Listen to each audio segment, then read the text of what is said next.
आप सबका स्वागत है हमारे YouTube चैनल पे। हम लोग यूपी डीएलएड सेकेंड सेमेस्टर की तैयारी कर रहे हैं। आप सभी को पता है कि यहाँ पे डीएलएड सेकेंड सेमेस्टर की क्लासेस चल रही है। कल हम लोगों ने साइंस के कुछ इम्पॉर्टेंट प्रश्नों को किया था, जिसमें मैंने आपको ऑब्जेक्टिव और अति लघु प्रश्नों को पढ़ाया था। ऐसे ही आज हम लोग प्रारंभिक शिक्षा नवीन प्रयास जो है हम लोग का पेपर जो है ना, जो पेपर है इसके हम लोग कुछ ऑब्जेक्टिव प्रश्नों को करेंगे, साथ में कुछ शॉर्ट प्रश्नों को करेंगे। इससे ये होगा कि आपके साथ साथ ऑब्जेक्टिव के साथ साथ अति लघु प्रश्न भी तैयार होंगे, क्योंकि आप सभी को पता ही होगा, नहीं पता होगा तो बता दूं, 15 नंबर के इसमें ऑब्जेक्टिव आते हैं और 15 नंबर के अति लघु आते हैं। अगर आपने यहाँ से 30 नंबर तैयार कर लिया तो आराम से जो आपके लघु प्रश्न आएंगे 20 नंबर के, यहाँ से आप बहुत ही ईजिली 10 नंबर गेन कर लेंगे। अगर आपने इस 30 को अच्छे से तैयार कर लिया तो आप 40 नंबर की तैयारी बहुत ही आराम से आपकी हो जाएगी। तो आप लोग चीज़ों को पढ़ते रहिए। आप लोगों का एग्ज़ाम जनवरी लास्ट या फेब फर्स्ट में होने की संभावना है। टाइम बहुत कम बचा है। बहुत से ऐसे बच्चे हैं जो एकदम तैयारी बंद कर दिए, तो बहुत गलती कर रहे हैं, क्योंकि बहुत से बच्चे जो हैं जिनका बैक लगेगा, इंग्लिश में लगेगा, साइंस में लगेगा और मैथ में लगेगा। तो ये बच्चे खासकर तो ये 3 सब्जेक्ट तो पढ़ते ही रहें, ना 7 पढ़ें लेकिन 3 सब्जेक्ट तो आप पढ़ते ही रहिए, जिससे आप सभी का बैक ना लगे। और साथ में बहुत से ऐसे बच्चे हैं जिनका प्रारंभिक शिक्षा, नवीन प्रयास, ये सब ऐसे सब्जेक्ट हैं जो आप कभी नहीं पढ़े हुए रहते हैं, तो उन लोगों के लिए बहुत टफ लगता है। तो वो सभी चीज़ों को पढ़ते रहें, नहीं तो आप सभी का बैक लग जाएगा। मैं आप सभी से बस इतना ही कहूँगी कि आप पूरे दिन में 1 घंटे का समय तो निकाल सकते हैं थोड़ा बहुत चीज़ों को पढ़ने के लिए।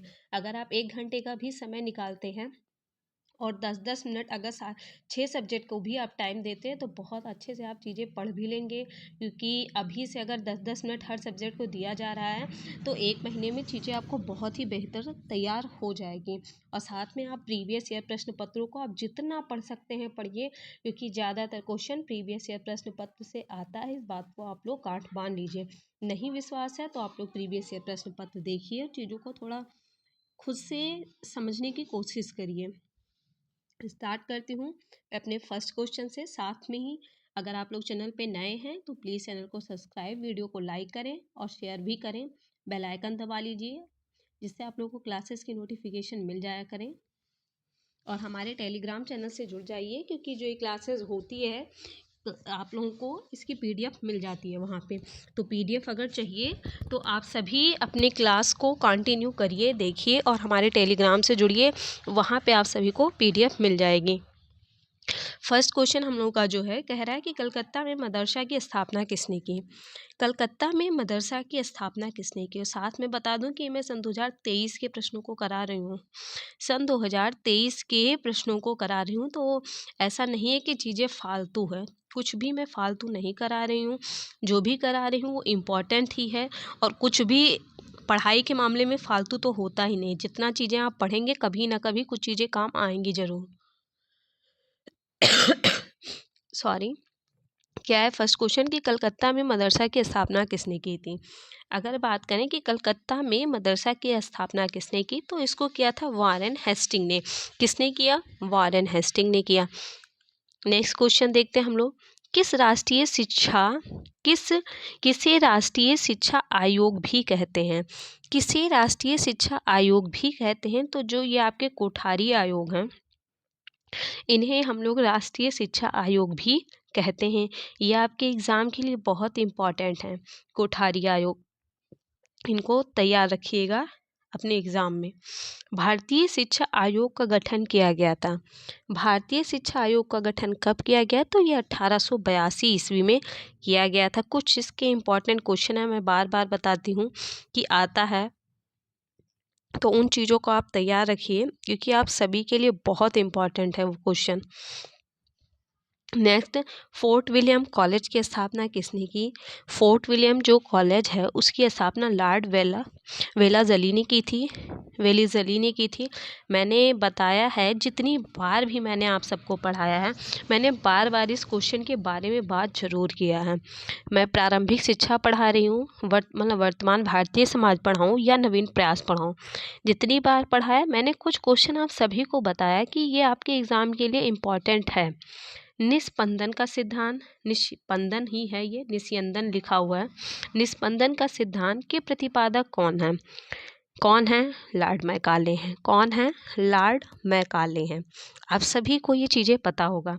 साथ में ही या तो निस्पंदन पूछता है या तो पूछता है छनाई का सिद्धांत। क्या पूछता है? छनाई का सिद्धांत। निस्पंदन पूछे या छनाई का सिद्धांत पूछे, किसने दिया? लॉर्ड मैकाले ने दिया। मैकाले जी, जो लॉर्ड मैकाले, ये किस स्तर की शिक्षा की बात करते हैं? ये बात करते हैं उच्च स्तर की। मतलब ये 3 क्वेश्चन आप सभी के लिए मैकाले से बहुत ही इम्पोर्टेंट हैं। आप इन 3 को याद रखिएगा। 3 तत्व हैं, इन्हें आप अगर याद कर लिए तो मैकाले से इससे बाहर आपके एग्ज़ाम में नहीं कुछ पूछता है। यही 3 जो तत्व हैं बार बार पूछ रहा है। निस्पंदन का सिद्धांत किसने दिया? छनाई का सिद्धांत किसने दिया? और उच्च स्तर की शिक्षा की बात कौन करता है? ब्रिटिश सरकार किससे जुड़े हुए, मतलब मैकाले किस सरकार से जुड़े हुए हैं? ब्रिटिश सरकार से जुड़े हुए। किस स्तर की शिक्षा की बात करते हैं? ये उच्च स्तर की शिक्षा की बात करते हैं। छनाई का सिद्धांत किसने दिया? लॉर्ड मैकाले ने दिया। तो ये आपके जो क्वेश्चन हैं और लॉर्ड मैकाले हैं, बस इनसे इतना ही पूछा जाता है। और अगर ये 3-4 तत्व आप तैयार करके रखें तो कभी कभी होता है कि ये दोनों प्रश्न पूछ लिया जाता है, कभी कभी होता है इन दोनों में से कोई एक पूछता है, कभी कभी होता है कि तीनों प्रश्न पूछ लेता है कि उच्च स्तर किससे संबंधित हैं, निस्पंदन का सिद्धांत किसने दिया, छनाई का सिद्धांत किसने दिया। तो ये आपके एग्ज़ाम के लिए बहुत इंपॉर्टेंट है। नेक्स्ट सॉरी, क्या है कि ऑपरेशन ब्लैक बोर्ड कब प्रारंभ हुआ? ऑपरेशन ब्लैक बोर्ड से भी प्रश्न आता है और आता रहेगा, तो आप इसको भी तैयार रखिएगा, इम्पॉर्टेंट कर लीजिए। 1887 से क्या है? 1888, आप इसको याद रखिए। अभी मैंने आप सभी से कहा था कि निस्पंदन से क्वेश्चन आता है, उच्च शिक्षा से आता है और छनाई से आता है। सन 2023 का मैं पेपर सॉल्व करा रही हूँ, आप देख लीजिए। निस्पंदन पूछा ना, फिर क्या पूछ लिया कि शिक्षा का छनाई सिद्धांत लागू किया गया। शिक्षा का जो छनाई का सिद्धांत है ये लागू किया गया था। किसके लिए लागू किया गया था? अब बहुत से बच्चे यहाँ पे थोड़ी कंफ्यूजन में क्या करेंगे, वो उच्च वर्ग में लगा देंगे। नहीं, अगर यहाँ पे मैकाले देते हैं सीधे कि मैकाले शिक्षा मतलब किस स्तर की बात कर रहे हैं, तो यहाँ पे आप लगा सकते थे उच्च वर्ग की शिक्षा ही, तो वो बात करते हैं। लेकिन ये कह रहा है कि शिक्षा का जो छनाई सिद्धांत है वो लागू किया गया था। ये जो सिद्धांत है निस्पंदन, छनाई, तो ये किस लिए लागू किया गया था इसके बारे में बात कर रहे हैं। तो अगर इसके बारे में बात करें तो ये छात्रों की शिक्षा हेतु, छनाई का सिद्धांत हो या निस्पंदन का सिद्धांत, तो वो छात्रों की शिक्षा हेतु लागू किया गया। अगर यहाँ पे मैकाले होते तो यहाँ पे हो जाता उच्च शिक्षा वर्ग। क्यों? क्योंकि वो उच्च वर्ग की शिक्षा हेतु बात करते हैं, इसलिए उच्च शिक्षा हो जाता। नेक्स्ट, कस्तूरबा गांधी विद्यालय योजना का संबंध है माध्यमिक बालिका शिक्षा से है। कस्तूरबा की अगर बात करें, कस्तूरबा गांधी विद्यालय योजना क्या है? प्राथमिक शिक्षा हेतु है, माध्यमिक शिक्षा है, या माध्यमिक बालिका शिक्षा हेतु या प्राथमिक बालिका शिक्षा। कस्तूरबा गांधी विद्यालय योजना का जो संबंध की बात करें अगर हम लोग, तो कस्तूरबा जो गांधी विद्यालय योजना है या प्राथमिक बालिका शिक्षा से, किससे है? प्राथमिक बालिका शिक्षा से। इसमें थोड़ा कंफ्यूजन है, इसलिए इसको मैं चेक करके बताऊंगी।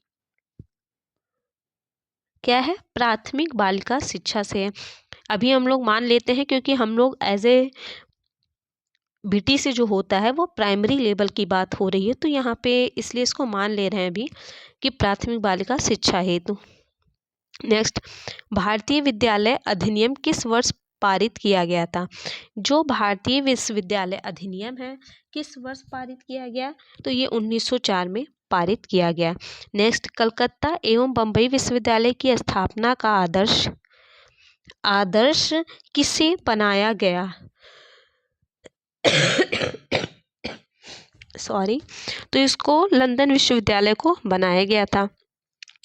गोखले विधेयक प्रस्तुत किया गया था। गोखले विधेयक प्रस्तुत किया गया था। गोखले विधेयक की बात करें तो यह 16 मार्च 1911 को प्रस्तुत किया गया था। नेक्स्ट क्वेश्चन, पश्चात वाद विवाद का जन्म हुआ था। अगर बात करें तो ये 1813 के आज्ञा पत्र में। नेक्स्ट, शिक्षा आयोग 1964-66 के अध्यक्ष कौन थे? अगर इनकी बात करें तो ये थी, शिक्षा आयोग की बात कर रहा है ना, 1964-66 के अध्यक्ष कौन थे? तो अभी मैंने आप लोगों को बताया था, शिक्षा आयोग की बात करें तो श्री DS कोठारी। शिक्षा में समवर्ती सूची को स्थान दिया गया था। शिक्षा में समवर्ती सूची को जो स्थान दिया गया था वो 1976 ईस्वी में दिया गया था। निःशुल्क और अनिवार्य शिक्षा, ये भी आप सभी के लिए बहुत ही इम्पोर्टेंट है। बिना निःशुल्क और अनिवार्य शिक्षा के पूछता है कि निःशुल्क एवं अनिवार्य बाल शिक्षा अधिनियम किस वर्ष बना? किस वर्ष बना? सन 2009 में बना था। किस संविधान संशोधन में? तो 86वें। कितना? 86वां संविधान संशोधन था। ये आप सभी के लिए इम्पॉर्टेंट क्वेश्चन है। एक क्वेश्चन और कुछ पूछता है, 6 से 14 वर्ष के बच्चों के लिए निःशुल्क एवं अनिवार्य शिक्षा के बारे में किस वर्ष बात की गई थी? तो यही है, यहाँ पे निःशुल्क 6 से 14 आगे भी कर देता है, कभी कभी लिख देता है। ईयर हो गया, और कौन सा संविधान संशोधन था? 86वां था। एक क्वेश्चन कुछ और इससे पुटअप होता है, अभी मुझे जब याद आएगा तो मैं आप सभी को बता दूंगी, बट ये 2 क्वेश्चन आप स्टार बना के लिख दीजिए और आपके एग्जाम में बहुत पूछता है। नेक्स्ट, कस्तूरबा गांधी बालिका विद्यालय योजना भारत सरकार द्वारा कब प्रारंभ की गई थी? तो अगर बात करें तो ये सन 2004 में प्रारंभ की गई थी। नेक्स्ट, जिला प्राथमिक शिक्षा कार्यक्रम की क्या विशेषता है? जिला प्राथमिक शिक्षा कार्यक्रम की बात करें तो शिक्षा में सबकी भागीदारी होनी चाहिए, शिक्षा में बराबरी पर बल देना चाहिए, नए शैक्षिक प्रयोग उपयुक्त सभी। अध्यापक शिक्षा हेतु नियमित संस्था है। अध्यापक शिक्षा हेतु जो नियमित संस्था है वो NCT है आप सभी के लिए। नेक्स्ट, राष्ट्रीय पाठचर्या सन 2005 के प्रारंभ का अंश रविन्द्रनाथ टैगोर किस निबंध से लिया गया था? ये आप सभी के एग्जाम के लिए बहुत ही इम्पोर्टेंट है। ये इतना इम्पोर्टेंट है, सभ्यता और प्रगति। नेक्स्ट, 1992 में गठित यशपाल समिति किससे संबंधित है? 1992 में यशपाल गठित समिति किससे है? तो यह स्कूली छात्रों के बोझ को कम करने के लिए। देख लीजिए, फिर आ गया छनाई का सिद्धांत किसके द्वारा प्रतिपादित किया गया था? आंख बंद करिए, लगा दीजिए लॉर्ड मैकाले। सन 2023, सन 2000, ये देखिए 20 के क्वेश्चन, 20 और 22 में भी क्वेश्चन देखिए, 20 में भी आया, 22 में भी आया और 23 में भी आया था। नवोदय विद्यालय की स्थापना किसकी संस्कृति पर की गई थी? नवोदय विद्यालय, बात करें अगर नवोदय विद्यालय के, तो यह नई शिक्षा नीति 1986 के तहत की गई थी। नेक्स्ट, जब क्या है, थोड़ा धुंधला सा है, जब कोई बालक किसी भी अवस्था पर प्राथमिक शिक्षा पूर्ण किए बिना विद्यालय छोड़कर चला जाता है तो वो क्या कहलाता है? अगर कोई बच्चा है किसी भी अवस्था में प्राथमिक शिक्षा अगर बिना, मतलब वो अपनी शिक्षा को पूर्ण किए बिना जा रहा है तो उसको अवरोध, क्या बोलेंगे? अवरोध बोलेंगे। प्राथमिक शिक्षा पूर्ण किए बिना जा रहा है तो अवरोध बोलेंगे। अगर वह एक ही कक्षा में कई बार रह जा रहा है तो उसे अपव्यय बोलेंगे। यही 2 क्वेश्चन इससे पूछता है। भारतीय शिक्षा आयोग का गठन 1982 में हुआ, इसके अध्यक्ष कौन थे? भारतीय शिक्षा आयोग का गठन 1982 में हुआ, इसके आयोग कौन थे? Sir William Hunter. हंटर आयोग का गठन अभी हम लोगों ने पढ़ा, क्या पढ़ा था? 1982, लेकिन हम लोगों ने पढ़ा था क्या है 1882 से 83 में दिखा रहा है, देख लीजिएगा। मैकाले का विवरण पत्र संबंधित है 1935 से। यशपाल समिति का गठन किस वर्ष हुआ था? बात करें यशपाल समिति के गठन की तो यह 1992 में। डकार विश्व शिक्षा सम्मेलन किस वर्ष आया? बात करें डकार शिक्षा की तो ये सन 2000 में आया। ऑपरेशन ब्लैक बोर्ड का गठन किसके अंतर्गत हुआ? ऑपरेशन ब्लैक बोर्ड का जो गठन था वो राष्ट्रीय शिक्षा नीति 1986 के तहत हुआ था। सर्व शिक्षा अभियान का संबंध है? सर्व शिक्षा अभियान, अगर बात करें सर्व शिक्षा अभियान का, तो ये भी डकार विश्व सम्मेलन से संबंधित है। ब्रिज कोर्स को समाप्त किया गया था। ब्रिज कोर्स जो है इसको कब समाप्त किया गया? निःशुल्क एवं अनिवार्य शिक्षा का अधिकार अधिनियम सन 2009 के तहत समाप्त किया गया था। नेक्स्ट, संयुक्त राष्ट्र संघ ने बालकों के अधिकार की घोषणा कब की थी? संयुक्त राष्ट्र का जो संघ था वो 20 नवंबर 1989 में।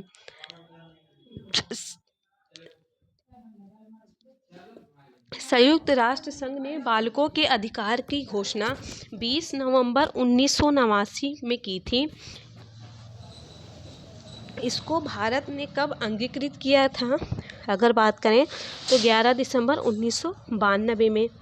नेक्स्ट क्वेश्चन, राष्ट्रीय बाल नीति की घोषणा भारत सरकार द्वारा कब की गई थी? राष्ट्रीय बाल नीति की घोषणा कब की गई थी? तो ये 22 अगस्त 1947 को की गई थी। हम लोगों ने कुछ इम्पॉर्टेंट जो ऑब्जेक्टिव प्रश्न थे हम लोगों ने उसको कर लिया। अब हम लोग वेरी शॉर्ट प्रश्नों को करेंगे, ज़्यादा मैं नहीं कराऊंगी क्योंकि आप लोग बोर होने लगते हैं बहुत जल्दी। तो छोटी छोटी क्लास रहेंगी, बहुत छोटी भी नहीं रहेगी ना बहुत बड़ी ही रहेंगी। बस आप चीज़ों को आप लगातार पढ़िए। एक क्लास मेरी आएगी कंटिन्यू, और आप चीज़ों को थोड़ा ध्यान दीजिए और पढ़िए। और ये सन 2023 के प्रश्न हैं, ऐसा नहीं है कि कहीं इधर उधर के प्रश्न हैं, आप लोगों के एग्ज़ाम के लिए इम्पॉर्टेंट नहीं हैं। इम्पॉर्टेंट हैं तो चीज़ों को थोड़ा ध्यान दीजिए। पहला क्वेश्चन क्या है कि शिक्षा के सार्वभौमिकरण से क्या असर है? तो शिक्षा का जो सार्वभौमिकरण से असर 6 से 14 वर्ष के आयु वर्ग के प्रत्येक बच्चों को निःशुल्क और आवश्यक शिक्षा प्रदान करना है। मतलब सार्वभौमिक हमने कहा कि निःशुल्क एवं अनिवार्य शिक्षा की बात करें, हाँ ईयर पूछता है तो वो 6 से 14 वर्ष पूछेगा। सन 2009 वर्ष में किस संविधान संशोधन में? तो 86वें संविधान संशोधन। ये 3 क्वेश्चन बहुत पूछता है, आगे भी पूछेगा। राष्ट्रीय बाल श्रम परियोजना क्या है? राष्ट्रीय बाल श्रम परियोजना के अंतर्गत श्रम पीड़ितों की पहचान और उन्हें जोखिम भरे रोजगार से हटा दिया जाता है, उनको पुनर्वासित किया जाता है। नेक्स्ट, जनशाला कार्यक्रम क्या है? जनशाला कार्यक्रम भारत सरकार का संयुक्त राष्ट्र UN के संयुक्त प्रयास से शुरू किया गया समुदाय आधारित क्या है? प्राथमिक शिक्षा कार्यक्रम है। प्राथमिक शिक्षा कार्यक्रम है। नेक्स्ट क्वेश्चन, न्यूनतम अधिगम स्तर से क्या तात्पर्य है? न्यूनतम अधिगम स्तर मूलतः एक ऐसा उपागम है जो मानता है कि सभी छात्र किसी भी कार्य को न्यूनतम स्तर तक सीख सकते हैं। नेक्स्ट क्वेश्चन, अगर आपको चीज़ें थोड़ी बहुत समझ आ रही है तो प्लीज़ वीडियो को लाइक शेयर सब्सक्राइब जरूर करें। बेल आइकन भी दबा लीजिए जिससे आपको क्लास की नोटिफिकेशन मिल जाया करे। नेक्स्ट क्वेश्चन क्या है कि प्राथमिक शिक्षा के संदर्भ में अपव्यय और अवरोध का अर्थ स्पष्ट कीजिए। अपव्यय और अवरोध से क्वेश्चन आप सभी के एग्जाम में आता है और आएगा, इसलिए चीज़ों को थोड़ा समझ लीजिए। कि प्राथमिक शिक्षा के संदर्भ में अपव्यय से अभिप्राय प्राथमिक शिक्षा पूर्ण होने से पहले बालक विद्यालय से हटना, मतलब विद्यालय से हटना। अगर कोई बच्चा पढ़ रहा है और किसी भी कारणवश अपनी क्लास मतलब जिस कक्षा में है वो पढ़ाई कंप्लीट किए बिना छोड़ दे रहा है तो वो क्या हो गया? अपव्यय हो गया। अवरोधन क्या है कि किसी बालक को किसी निम्न कक्षा में 1 वर्ष से अधिक अवधि के लिए रोक लेना। क्या है? 1 वर्ष से अधिक किसी भी वजह से रोक लेना, वो क्या है? अवरोधन है। थोड़ा इसमें मुझे कुछ डिफरेंट लग रहा है क्योंकि अभी हम लोगों ने पढ़ा था कि जब कोई बालक किसी अवसर में प्राथमिक शिक्षा पूर्ण किए बिना ही विद्यालय छोड़ देता है, अगर वो विद्यालय बिना पढ़ाई कंप्लीट किए छोड़ दे रहा है तो उसको अवरोध बोलेंगे, उसको अपव्यय बोलेंगे। क्या बोलेंगे? अपव्यय बोलेंगे। बट अगर कोई बच्चा 1 से मतलब 2-3 सालों तक एक ही क्लास में रह जाएगा तो अवरोध हो जाएगा। क्यों? क्योंकि वह चीज़ें समझ नहीं पा रहा है, कुछ उसमें कमी आ रही है, इसलिए तो अवरोध उत्पन्न हो रहा है। नेक्स्ट क्वेश्चन हम लोग देखते हैं, पाश्चात्य विवाद क्या है। पाश्चात्य शिक्षा समर्थन परंपरागत भारतीय भाषाओं एवं साहित्य को प्रोत्साहन देना चाहते थे, जबकि आंग्ल शिक्षा के समर्थक आधुनिक पाश्चात्य अध्ययनों को प्रोत्साहन दिया जाए। नेक्स्ट क्वेश्चन, स्थान है उसमें, BEP क्या है। BEP व्यवहार शिक्षा कार्यक्रम है जो छात्रों के समस्याग्रस्त व्यवहारों को सुधारने हेतु तैयार किया जाता है। नेक्स्ट, वुड के घोषणा पत्र का शिक्षा पर क्या प्रभाव पड़ा। वुड के घोषणा पत्र को भारतीय शिक्षा का मैग्ना का काटा कहा जाता है। पूछता भी है भारतीय शिक्षा का मैग्ना का काटा किसे कहा जाता है, तो वुड के घोषणा पत्र को कहा जाता है। इसके द्वारा उच्च शिक्षा को अंग्रेजी में दिए जाने पर बल दिया गया और साथ ही देसी भाषा के विकास को भी महत्व प्रदान किया गया। नेक्स्ट, ब्रिज कोर्स क्या है। क्या कह रहा है कि ब्रिज कोर्स से क्या आस है, तो ब्रिज कोर्स से आस एक ऐसे कार्यक्रम से है जो छात्रों को एक कक्षा से दूसरी कक्षा तक पहुंचाने में मदद करता है। नेक्स्ट क्वेश्चन क्या है, शिक्षा का अधिकार अधिनियम सन 2009 में प्रारंभिक शिक्षा से क्या आशय है। शिक्षा का जो अधिकार अधिनियम है सन 2009 में प्रारंभिक शिक्षा से आशय है कि 6 वर्ष से 14 वर्ष तक के आयु बच्चों को मुफ्त एवं अनिवार्य प्रारंभिक शिक्षा प्रदान की जाए।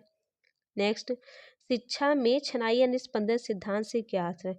कुछ लोगों को शिक्षा देना ताकि वो अन्य जनसाधारण को भी शिक्षित कर सके। देख लीजिए कि शिक्षा में छनाई या निस्पंदन सिद्धांत से क्या आशय है।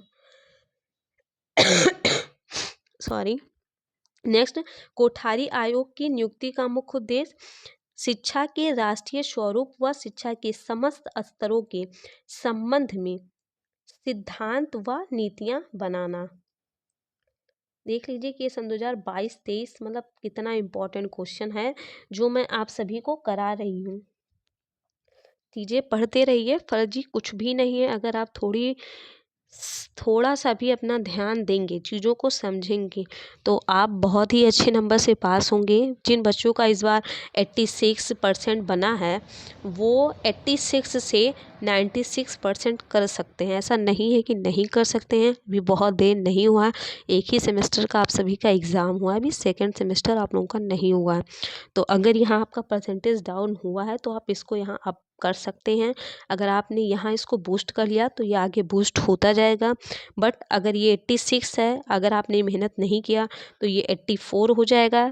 लास्ट में 4th सेमेस्टर तक पहुँचते पहुँचते आप 80% पे आ जाएंगे। और अगर भर्ती आने वाली है ऐसा आप लोग अनुमान लगा सकते हैं। अगर बाई चांस आप लोगों की किस्मत अच्छी रही, आप लोगों ने BTC पास किया, तुरंत भर्ती आ गई और आप लोगों को बैठने का मौका मिला और मेरिट के बेस पे चीज़ों को लिया गया, तो अगर आपने यहाँ से अच्छा परसेंटेज बनाया होगा तो आपको थोड़ा बहुत तो बेनिफिट मिलेगा। थोड़ा नहीं, बहुत बेनिफिट होता है। तो आप ऐसे हल्के में मत लीजिए, जो करिए अपना बेस्ट करिए। आके आप लोग समझदार हैं, छोटे बच्चे हैं नहीं।